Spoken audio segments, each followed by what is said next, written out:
YouTube new main box review, the final box of the year. What does it have? I'm going to give you concept deck lists. You're going to see gameplay.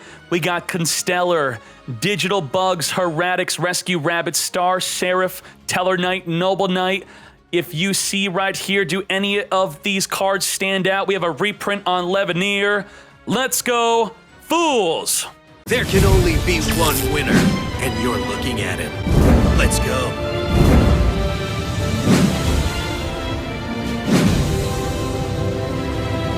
Very quickly, let's hop into this. We're going to look at Constellars, which were top tier in the TCG. Here is an example deck list from the TCG that made the deck top tier.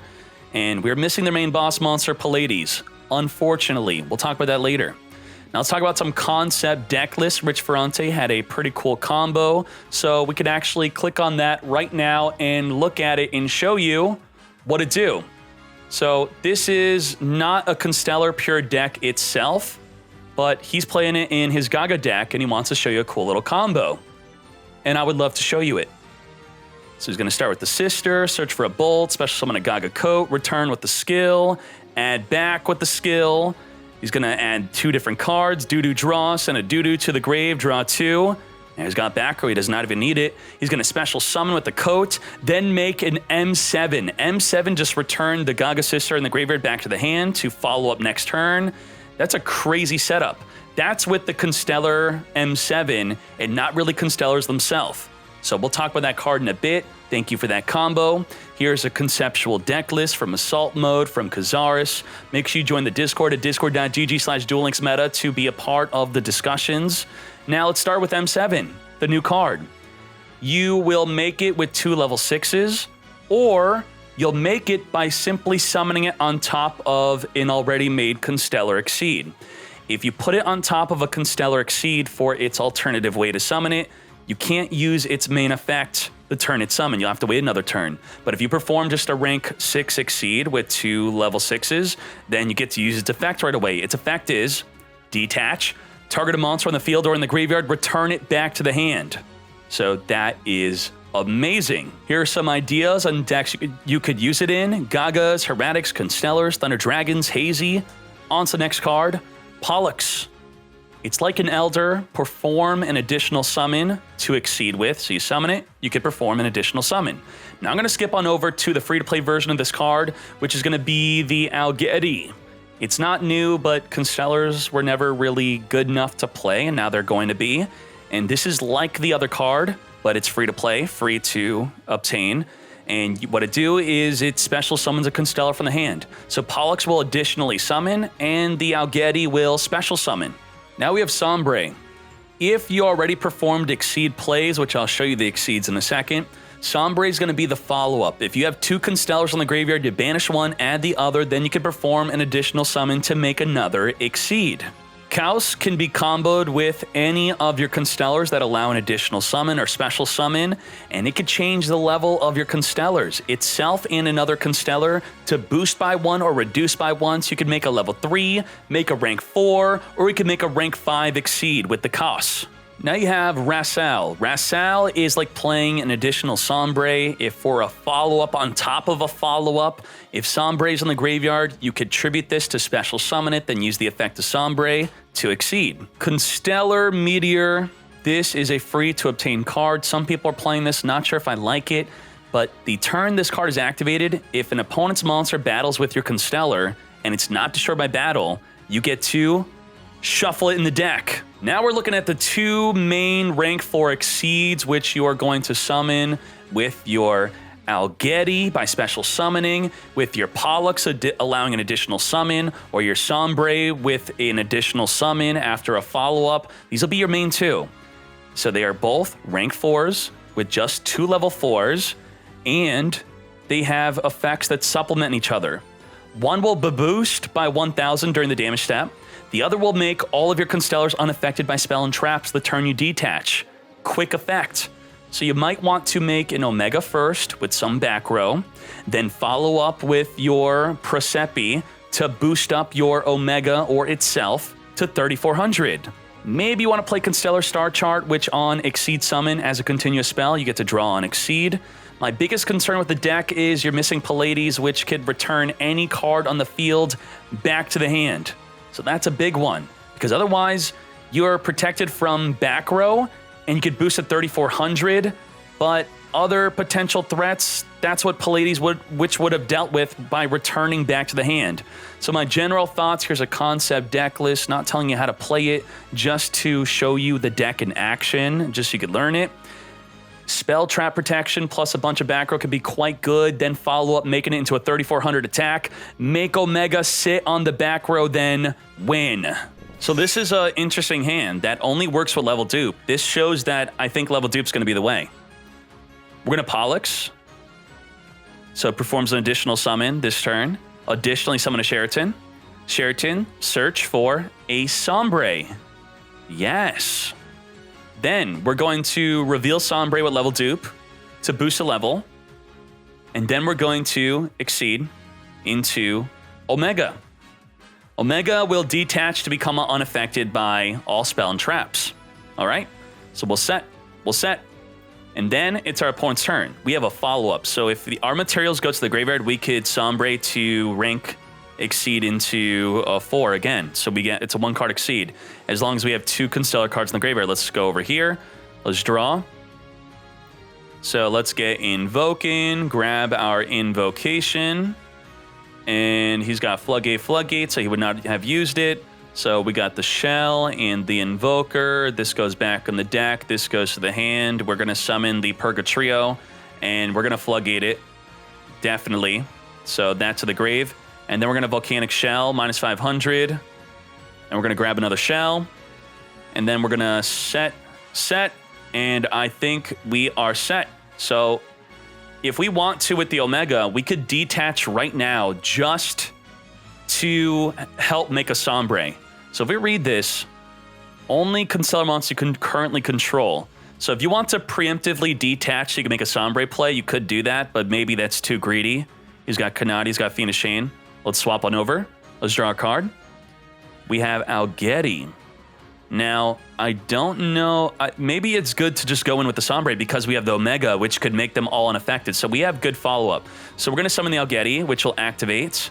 And let's just say our opponent's being a fool. They're going to Fiendish Chain onto the Algetti to stop us from performing an Exceed.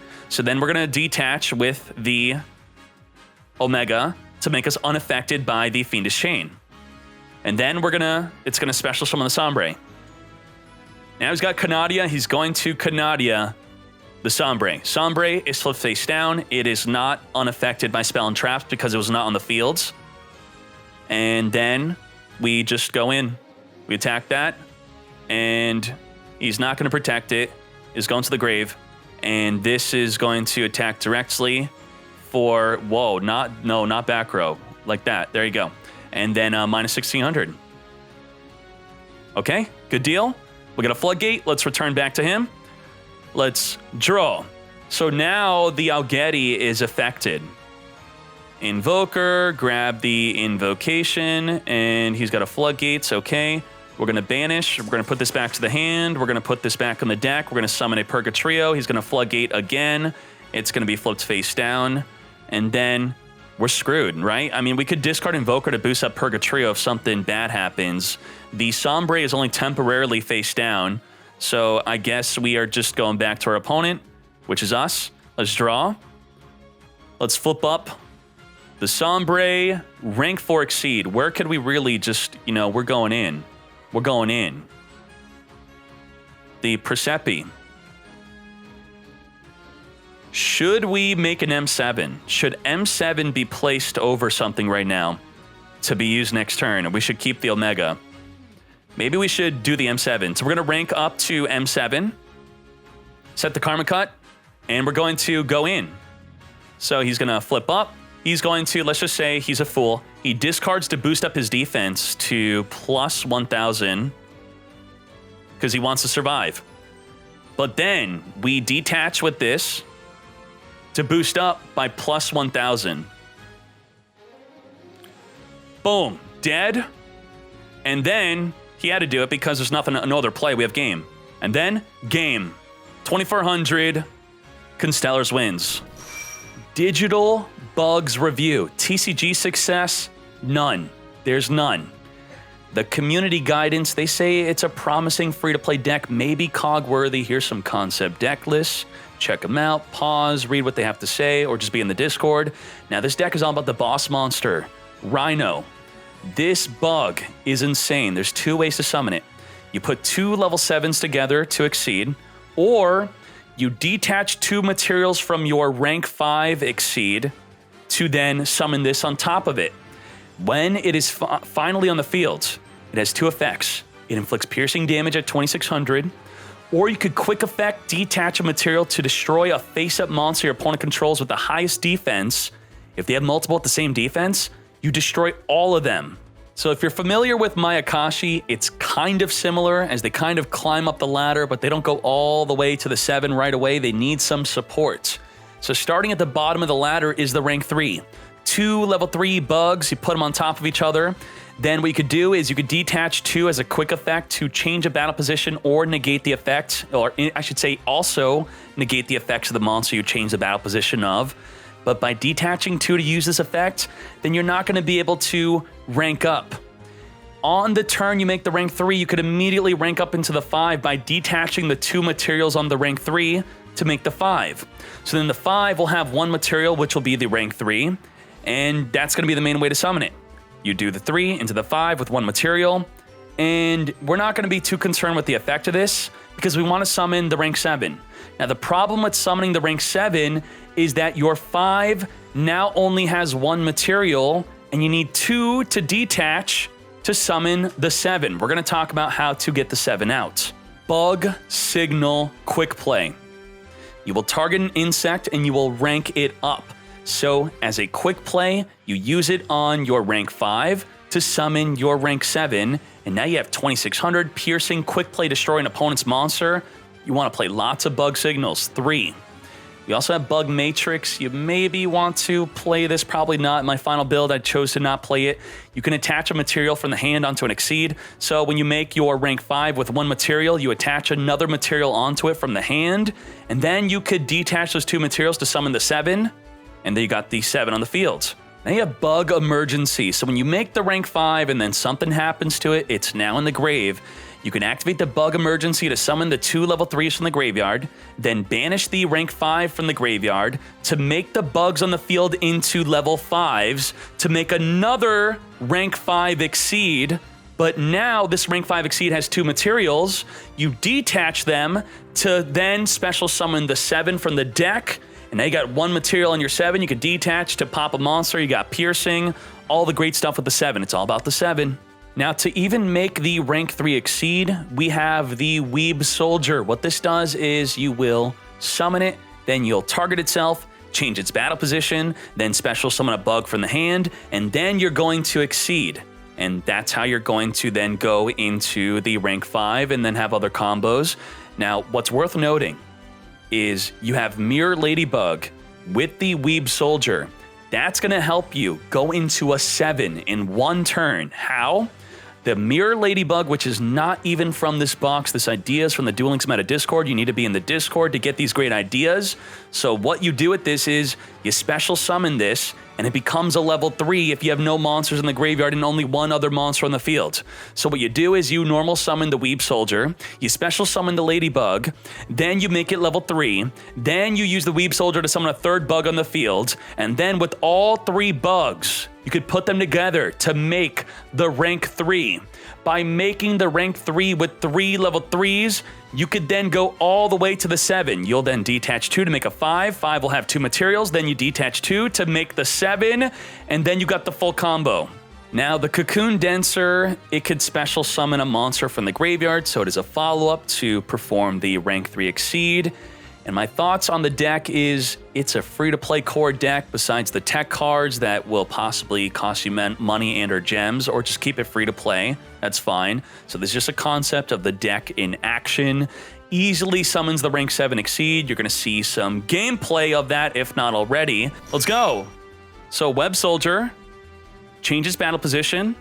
Special summon a Cocoon Dancer. Special summon a Mirror Ladybug. Whoa, wait, what? Okay, summon the Mirror Ladybug first. Then it's a 3. Because it does all the other levels. Then change the battle position. Summon a Cocoon Denser. We good? Then we're going to rank 3 into the Scaradiator. They're going to detach 2 materials to make a 5. Then we're going to detach 2 materials to make a freaking 7. We did it. We freaking made it on the first turn. Holy moly. That will quick play destroy opponent's monsters and pierce with the rank 7. You need back row or Lance to protect your rank 7, so I do like Lance. You need your Exceeds in defense, or you're going to lose to a Winda. Winda could swing in, summon an Ultipelio, then swing into your big level rank 7. They will lose their Ultipelio in the process, but you lose your rank 7, which is your whole deck, and that's not good. I really like the follow-up Good Recovery with the Bug Emergency and the Cocoon Denser. Also, Exceed Reborn could be really cool to resummon the rank 7 back on the field, because that quick play to destroy and have piercing, I love it. Tellar Knight Review, promising high potential deck at the release of Zexal, but it flopped. Why'd it flop? Because the only good way to play was to use 3 monsters to rank 4 Exceed into Deltaros, then you would get Karma Cut. Or you would even lose out to Floodgate, clogging up your field. You need 3 to make the Deltaros. If they Floodgate you, you're sitting, you're waiting to tribute your monster or for them to attack into it. Really not cool. Well, this new card that they gave us makes it easier to summon the Deltaros, and we no longer lose to Floodgates. Now, of course, we're still going to get hit by the Karma Cut, but every deck loses a Karma Cut, right? What deck does not lose a Karma Cut? That's why it's so good. So what the new rank 4 Exceed does is it's just 2 Tellar Knights. Then, while on the field, you will discard a card to then use itself to summon a Deltaros. So instead of 3 monsters to make a Deltaros, it's 2 plus a discard. So much easier. You're not going to get clogged up by Floodgate. That is insane. Deltaros on summon cannot be responded to. Then it could detach a material to destroy any card on the field. So this card cannot be floodgated, and they cannot Canadia you before you activate to destroy a card in the field. So if you really want to take out a monster, you're going to be able to activate to take out that monster. And as we were saying, to repeat myself, you're still going to get Karma Cut. Yeah, sucks, but it's much easier to summon. And you would also lose the Floodgate before. Now you don't really. My thoughts are easier to summon and no longer lose it to Floodgate. I love it. Star Serif Review. Now, they gave us quite a few Star Serif cards, but it is all about just 2 cards. What people are calling the stick, the scepter, and the chair. So we have the chair and the stick. So the main combo, as outlined by Gene Guard, he says that you normal summon a scepter with a chair in the hand, you summon the chair, you search a chair, that chair also summons, so you have a chair, and a stick. Now, both chairs are going to draw a card each. So you draw, then you make a rank 4 Exceed with all 3 of them, which will trigger the stick to pop a card in the field, which will draw. That's a lot of combos. We're going to outline that in a bit. That is crazy. So thank you, Devil Jin, for this combo. Dennis will show it if it was spicy enough. Oh, you rip 4 cards from your opponent's hand going first. Oh my Jesus, maybe he should show it. We got it. Let's go. Draw. Woo, yes. Summon. Special. We're going to add. Special. Draw 2. We're going to set Dark Coffin. We're going to Exceed. Deltaros. Pop the Coffin. We're going to flip the dice. Discard the Karma Cut. And then we're going to, we also drew, right? We draw from the Coffin being destroyed. And, okay. We void. Another Coffin. Set the Coffin. Detach. Destroy the Coffin. Discard a card from the hand. Okay, it's got to be 1, 2, or 3. Well, 2, 4, 6. So the Ballista Squad's discarded. Ruthless Denial. Tributes. Discard a card from the hand. 2, 4, right? 1, 2, 3, 4. Discard Karma Cut. And we summon the Altair, which will summon the Deltaros. And then we set a Floodgate, and we discarded 3 cards. Let's go. Boom. And then we have these are some conceptual deck lists, very good. Ben 10 could search for the chair or the stick to help with the combos, very nice. So Scepter, what it do is on summon, it will search for the chair. That's basically all you need to know, and if you exceed summon with it, you get to destroy a card in the field plus draw. And you have to, so any exceed that was summoned using 3 or more monsters with this, that's only when you'll get to pop a card in the field and draw. And the chair says if a serif is summoned, you special summon this and you draw a card. And if it's a serif, you get to special summon it. You must use 3 monsters to exceed with this. So with the Scepter and a chair, just by itself, you're not going to be able to rank 4 exceed. Wombo combo, you have a chair and a stick in your hand. That's all you need. You will summon the stick, and then you will summon the chair, and then you'll summon the chair from the deck. You will draw 3 total. If you actually had a card in the field to destroy with the Scepter, maybe you want to destroy your own card or your opponent's card. And too long didn't read, you basically have a Deltaros, destroy a card in the field, draw 3, opponent cannot respond to the destruction of a card of the dealt summon. Then on the summon of the dealt, you get to destroy another card in the field. So destroy 2, draw 3, Deltaros, 2-card combo. Whoa, that's insane. My thoughts, chair plus stick combo is nuts, but you must have both in the hand for the combo, otherwise it's not so nuts, not that good. There's lots of meme potential. You could try to rip every card of your opponent's hand by destroying your Dark Coffins and tributing with the Ruthless Denial. And you also have Ben 10 to search for the stick and the chair. It's going to be a fun deck. Let's see if we can maybe make it competitive, though. Noble Knights.